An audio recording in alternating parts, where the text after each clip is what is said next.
Welcome back to On the Same Page. We are on Daf Lamed Gimel Amud Aleph, 33a of Maseches Kiddushin, the very bottom line of the page. Towards the end of the line, it says, Amar Rav Ivo, Amar Rabbi Yanai. Rav Ivo said in the name of Rabbi Yanai, top of the next page, Ein Talmid Chacham Rashai La'amod Mipnei Rabo, Ela Shachris Va'arvis. A Talmid Chacham, a Torah student, really, may not stand for his Rebbe, for his teacher, except twice a day, in the morning and in the evening. Today, in order, shelo yeh kivodo meruba mikvod shamayim, that the honor he accords to his Rebbe, his teacher, should not be more than the honor he gives to God in heaven. What does that mean? So Rashi understands here that he only greets his Creator twice a day, in the morning and in the evening, and therefore, if he would stand more than that for his Rebbe, that would be disrespectful towards God. What does it mean that he only greets his Creator in the morning and the evening? So seemingly, there may be different ways to understand this, but seemingly it refers to the reciting of the Shema. Shema we are obligated to say twice a day. When we say the Shema, we're accepting God's oneness upon us, we're accepting God's rulership upon us, and so that in a certain sense is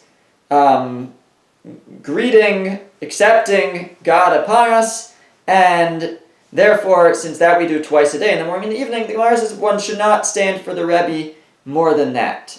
Now, Tosfos here is bothered, because earlier we had a Gemara where the students didn't stand for Rava, and Rava was upset that they didn't stand for him. So Tosfos asks, maybe that's because they already stood for him that morning and they're going to stand for him that evening. So why are they, if they're only supposed to stand twice a day, then what was he getting upset about? So Tosfos suggests that when the Gemara here says one should only stand twice a day, that means if the students live in the Rebbe's, in the teacher's house, so then they likely already stood in the morning and will stand in the evening, and therefore they don't need to stand. But other students, they will have to stand even 100 times every time the Rebbe passes, because somebody else who sees them will think, oh, this is the first time. They don't realize necessarily that it's not the first time, because they don't live in the Rebbe's house, they don't live in the yeshiva, and he says, and even if you do live in the yeshiva or in the Rebbe's house, if somebody new is there, somebody comes in, then again one should stand, because that person might not realize that you already stood for the Rebbe. So basically Tosfos is limiting this halacha to someone who's from the Rebbe's house and therefore not suspected. It's known that he already stood, and that there's nobody around who wouldn't know that. That's when you don't stand, but otherwise you should still stand. In any event, the Gemara challenges this halacha. It says, Meisvei, we have a contradiction from a Brisa. Reb Shimon ben Elazar Omer. Reb Shimon ben Elazar says, Minayin lezakin shelo yatriach.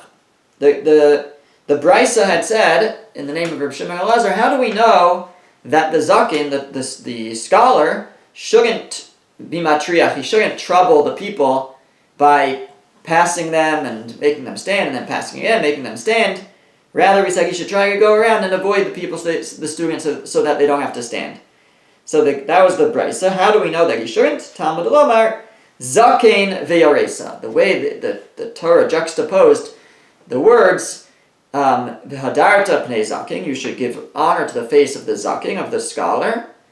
V'yoresa me'el kachan, you should fear God. So that v'yoresa, the Brisa said, is also talking to the zaken. The zaken should have v'yoresa. He should fear God. He should not make people stand for him, if he could avoid it. If it's true, like the Gemara is saying, in the name of Rabbi Yanai, that they anyways only have to stand in the morning and in the evening, so what's the big deal? Why can't he trouble them chiyuvu, they have an obligation to stand. It's not like they're going to be doing this all day. They only have to do it in the morning and in the evening.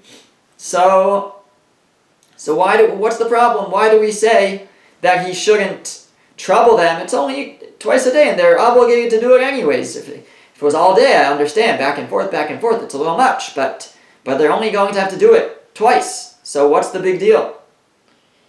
Ela lav kuliyoma. So don't we see from here, it must be that they are expected to stand the whole day, and that's why we tell them don't trouble them, don't go past them constantly, because that's going to force them to stand.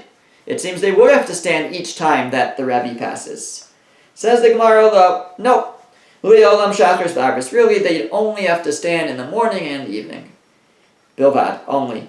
V'afilu hachi, and still we tell the scholar, the Talmud Chacham, the Zakein, Kama de'efshar le'ila nitrach. As much as possible, don't trouble them. Even just in the morning and the evening, if you could avoid it, it's best to avoid troubling the people to stand.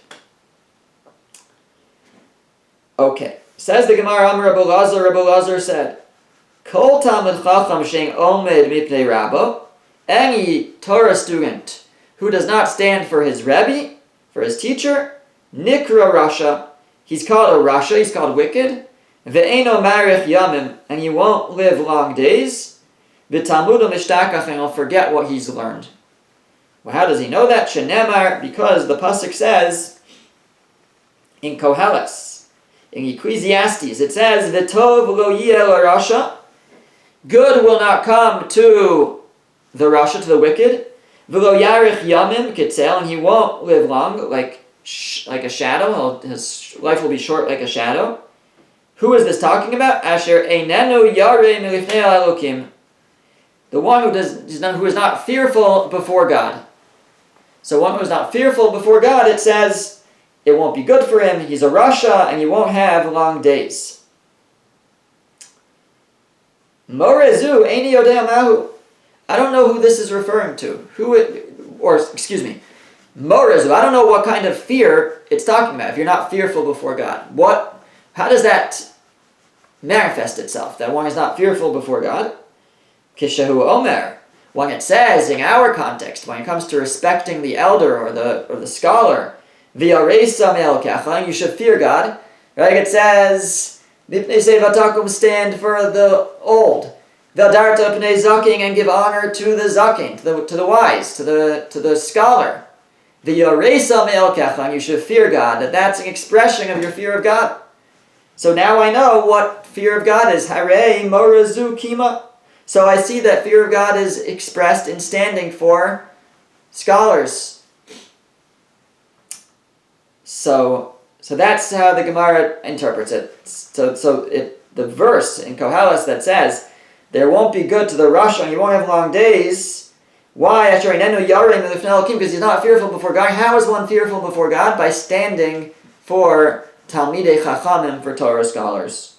So that's why it says, somebody who does not do that is called a Rasha and won't live long days, and forgets their learning. That actually, I'm not sure how that's learned. Maybe because it says V'tov. Rashi says actually Ein Tov Ela Torah. That Tov is Torah because it says Ki Lekach Tov Nasati Lachem. I gave you a Lekach Tov. So you see from there that he won't have Tov. He won't have good. He won't have Torah. He will forget his Torah. The Gemara asks Ve'ema Moras Ribis Umaras Mishkalos. Maybe it's talking about different fear. There's other places where the Torah tells you do something or don't do something, and then says, V'yareisa me'elkecha, you shall fear God. That refraining from one of the things is collecting ribis, interest. It says there in that verse also, V'yareisa me'elkecha, you shall fear God. And also when it comes to having fair weights in business dealings, having fair weights, it says, V'yareisa me'elkecha, you shall fear God. Says the Gemara, maybe that's what it's talking about in this verse. Maybe when it says that you'll forget your learning in your Kala Rasha and you won't live long days, Asher Einenu Yareh, because you weren't fearful of God. Maybe that's because the person charged interest, or because the person had unfair weights, cheated on transactions. How do we know that it's referring to our verse where it says V'yareisam elkach misha, fear God, which talks about standing? Says the Gemara, Rebbe Lazar Pnei Gamar. Rebbe Lazar learned to compare the word Pnei here and the word Pnei there. Meaning, it says, in this verse, it says, Enenu yare milifnei Elokim. He's not fearful before God, in the Pnei, in front of God. And by our verse, it says, Mipnei seva takum. You should stand for the elderly. And it says, Mipnei, in front of. So, and also it says, V'hadarta Pnei zaken. You should honor the face of the zaken, of the scholar. So it says actually Pnei twice in our verse. So because it says Pnei, it says in front of, in the face of, in our verse, and it says Milifnei, Asher inenu yare milifnei Elokim. He's not afraid, he's not fearful before God. So we know that it's referring to a type of fearful before God that uses the word Pnei in front of, and that would be our case of Mipnei Seva Takum, Nadarta Pnei Zakin, stand for the old and the wise. The Gemara raises the following question. They asked them, Binovahu Rabbo. Let's say a person, his son is his Rebbe. Mahu lamod b'nei aviv. Should the son, who is his father's teacher, should he still stand for his father to give honor to his father?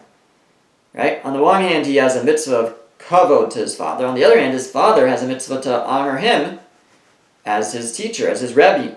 So, should the son who is the father's Rebbe, stand for his father?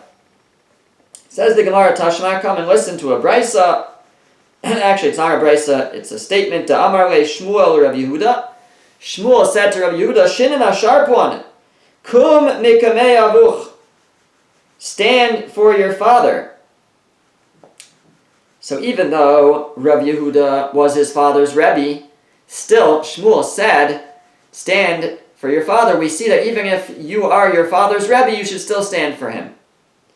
The Gemara says, no, Shani Rabbi Yecheskel. You can't prove it from there. Rabbi Yecheskel was different. Rabbi Yehuda's father, Rabbi Yecheskel, it could be that Rabbi Yehuda taught Rabbi Yecheskel Torah and was his Rebbe, but Rabbi Yecheskel had his own great attributes, which he was deserving of honor for. Debal Maisim Hava. He was a person who had many good deeds, and therefore earned the right to be respected on his own merit. And it says that even Mar Shmuel would stand for him. So this was someone who was very chashuv, very respected because of all the mitzvos that he did.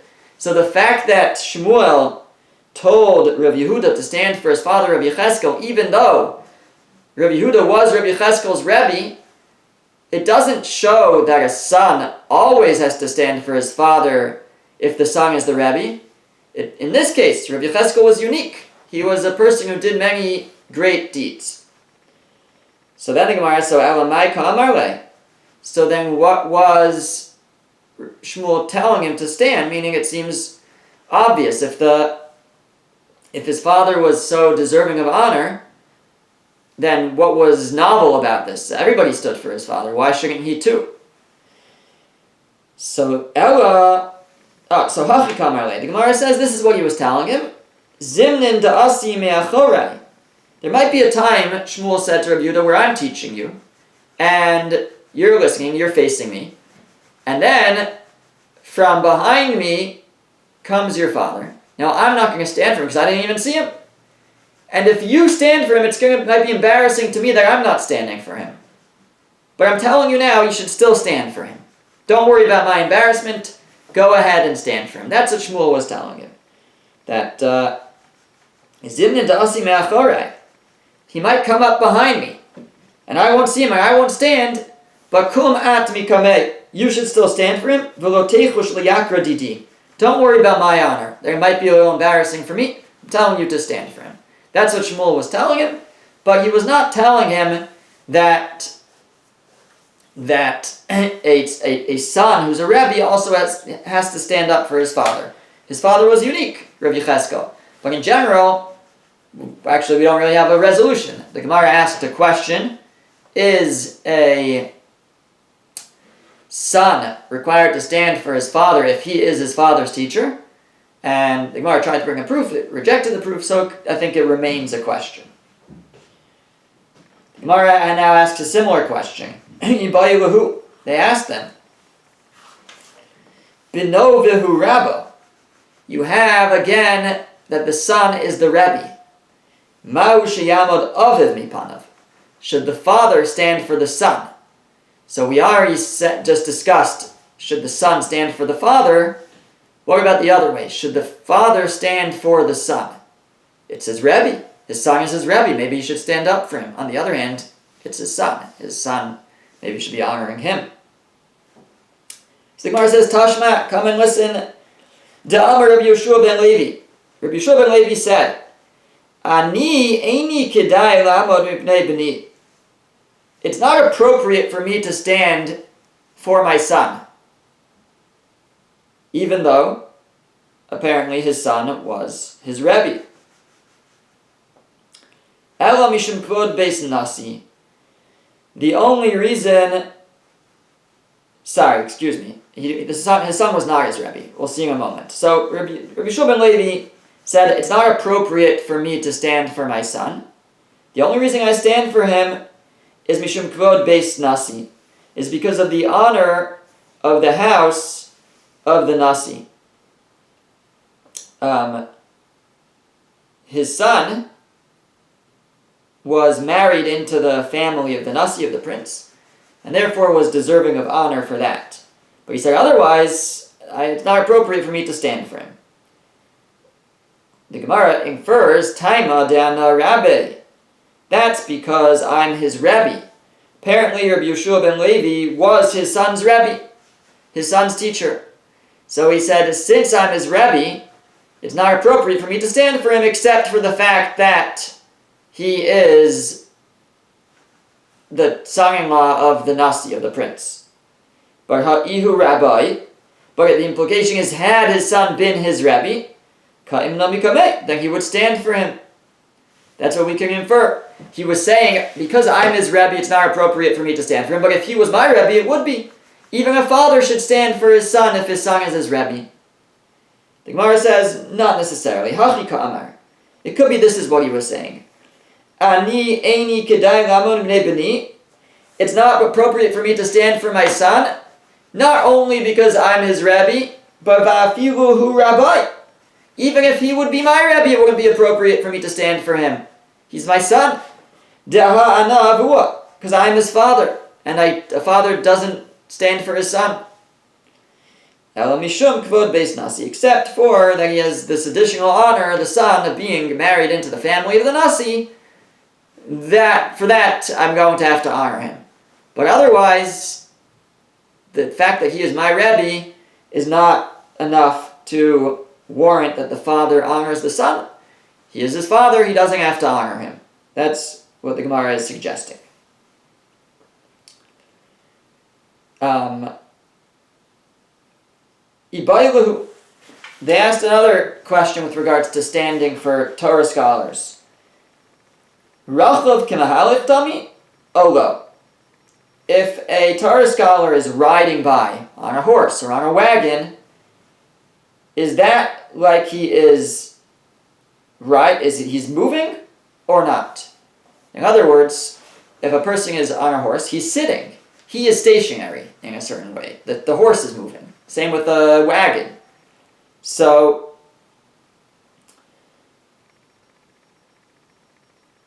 the question is, if he's moving, then I should stand for him when he walks by. But if he's stationary, if he's sitting, the fact that he's moving past on a horse maybe doesn't make a difference. He's sitting. You don't have to stand when the Rebbe's sitting. So that was his question. When the Rebbe rides by on a horse, do I look at that as if he's walking by, and therefore I have to stand for him? Or do I look at it as if he's stationary, and therefore he's sitting, which he is, and I don't have to stand? That was the question that was raised. So Amar Abaye Tashma. Abaye says, I'll bring you a proof, a very interesting proof. The proof is coming from a Mishnah in Negayim. It deals with tzaras. So tzaras, spiritual leprosy. So the halacha is that when it comes to tzaras, if somebody has tzaras and they enter a room, so if they are standing in the room, they don't make everything in the room tamei. But if they sit down, then everything in the room becomes tamei. It doesn't have to be a room, it just has to be under an ohel, under a roof. So the Mishnah says as follows. Tamei Yoshev, let's say there was a tamei person, someone who was impure, and he was sitting, he had tzaras, and he was sitting tachas ha'ilon under a tree. V'tahar omed, and there was a person who was tahar, who was pure, who was standing tamei. The pure person is now impure, because since the person with tzaras is sitting under the tree, under the ohel, then he makes everything else that's under there tamei, including the person who was tahor, who was pure. Tamei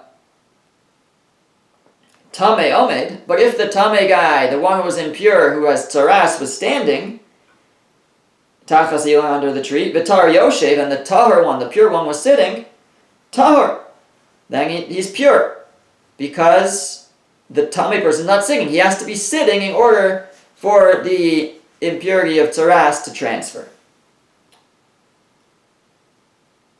V'im yashav tamei, and if he then sits down, the person who's tamei, ha-tahor tamei. Then the person who's tahor, who's also sitting there, is now tamei. Because now the tamei person is sitting. If he's sitting, he makes the other people under the tree tamei. Says the Mishnah, V'chein be'even hamenugas.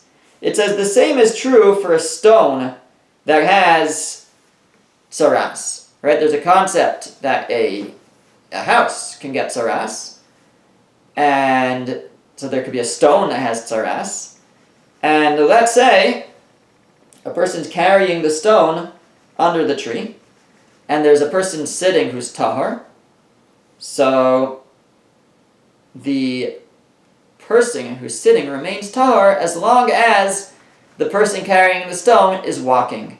It's not until he sits down that the person who's tahor becomes tamei. So just like if there was an actual tamei person, it's only when he sits down that he makes anyone else under the tree tamei.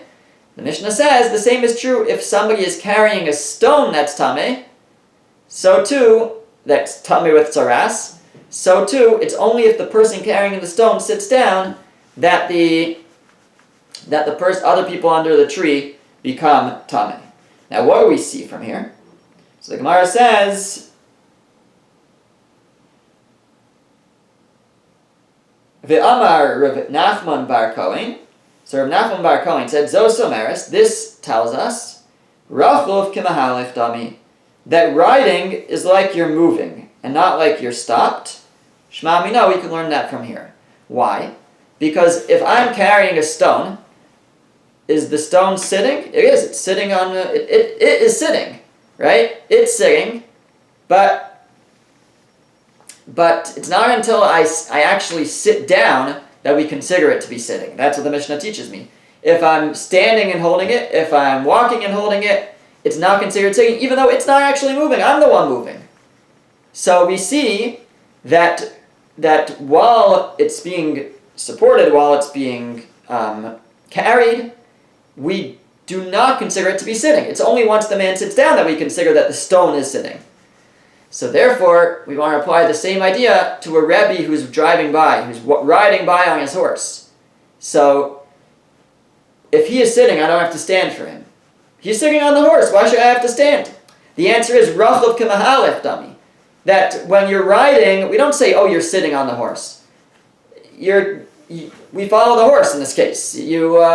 If you're sitting on the horse and the horse is walking by, then we consider that the person is walking by. Just like the stone, even though it's sitting on the hand, we don't say it's sitting. It's only once the person sits down that it's sitting. But as long as the person's walking, the stone is walking. So too, if a person's riding a horse, As long as the horse is walking, the person's walking. We don't say, oh, but he's sitting. And therefore, if the Rebbe were to come by on a horse, there would be a requirement to stand for him, because he's not sitting, he's walking. Rachav k'mahalech. When you're riding, it's like you're walking. Shema mina, that's what we learn from here. Ibayiluhu, they asked another question. Mahu lamod mipnei sefer Torah. While we're on the topic of standing to give honor, is one required to stand for a sefer Torah? For a Torah that comes by, or a Torah that's being held in front of us.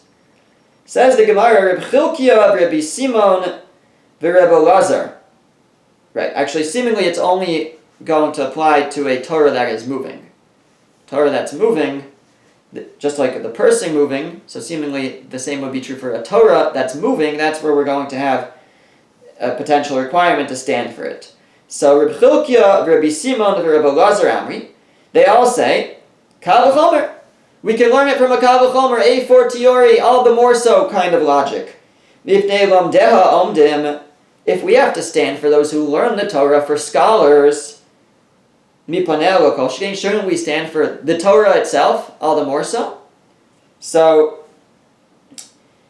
all these rabbis, Reb Chilkiah, Reb Simon, Reb Elazar, say that certainly you have to stand for a Torah that's coming by. If you have to stand for those who learn the Torah, then certainly you should have to stand for the Torah itself. Rabbi Ulai v'Rabbi Yaakov bar Zivdi havu yasvi. One time, Rabbi Ulai and Rabbi Yaakov bar Zivdi were sitting. Chalif azal Reb Shimon bar Abba, and Reb Shimon bar Abba walked by. V'kamu mikameh, and they stood for him. Amar lahu, he said to them, why are you standing for me? Chada de'atun chachimi v'ana chaver. He said, first of all, you two,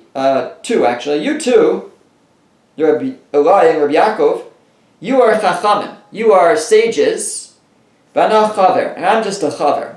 You are, what he was saying was, you are ordained, you have smicha, you are rabbis, I'm just a chaver, I'm just one of the guys, a learned person, but not ordained.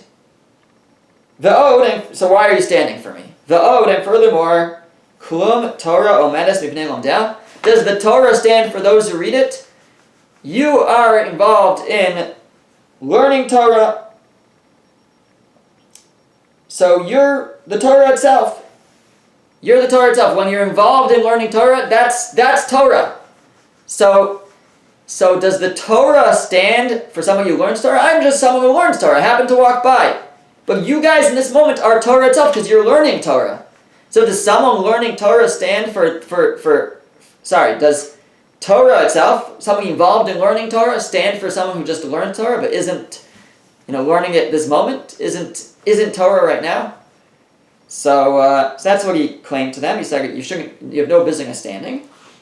Gemara says, however, and it says, Savar la Reb Elazar, and he held like Reb Elazar. Da'amar Reb Elazar, that Reb Elazar said, Ein Talmud Chacham Rashai Lamod Mipnei Rabo B'Shah She'osek B'Torah. Reb Elazar said, a Talmud Chacham is not allowed to stand for his Rebbe when he's involved in Torah learning. A person who's this opinion is holding that when you are involved in Torah learning, you should not stand for your Rebbe, and that's what he was telling them. You shouldn't stand for me. First of all, he was claiming I'm not really a Rebbe. You guys are greater than I. And second of all, Torah learning shouldn't be stopped. Torah shouldn't stand for just someone who learns Torah. However, the Gemara says, Vayit Allah Abaye. Abaye cursed this statement or this idea. Abaye disagreed and held that even someone who's learning Torah should still stand for a scholar who passes by. Okay. Now, the Gemara concludes here with this discussion with something from, I think this pasuk is in it was either in Vayakol or it's in Pekudei. It's a pasuk that's relevant to this week's Parshas Pekudei. Well, I guess by the time you see this, it will be last week's parsha, or maybe even earlier than that by the time you see this. But But the pasuk says, "V'habitu acharei Moshe ad bo'o ha'ohela," that they would peer after Moshe until he would come to the tent. Sorry, actually, no. This pasuk is back in Parshas Kisisa, which is relevant to Parshas Pekudei also. It's the reason why Moshe does the count, as we'll see in a moment. So it says they would peer after Moshe Abo ha'ohela until he got into his tent. When he would leave the Mishkan, the Ohel Moed, the people would stand for him, and they would peer after him until he reached his tent. So that's what the pasuk says. So already we see they're standing for him, so we see there's relevance here. So it says the Gemara, Reb Ami and Reb Yitzchak Nafcha. There was a dispute between Reb Ami and Reb Yitzchak Nafcha. Chad Amar Lignai, v'Chad Amar Lishvach. One of them understood that this was something bad, something derogatory, that they would stare after him, and one of them understood there was a praise of them. Manda Amar Lignai K'de'isa. The one who says that it's negative, as we've learned. Now the Gemara doesn't explain that. What does it mean K'de'isa? But it's found in the Medrash, and the Medrash says that they would look at him and be like, Moshe's looking a little plump. Looks like he's eating well. He must be skimming funds off of the Mishkan collection. And so they would look at him as distrusting him and suspecting that he's taking money, he's pilfering from the Mishkan fund. That's why in Parshas Pekudei, Moshe does the count in front of them and he says, look, it's all here. There's nothing missing. That's one explanation of why they would peer after him.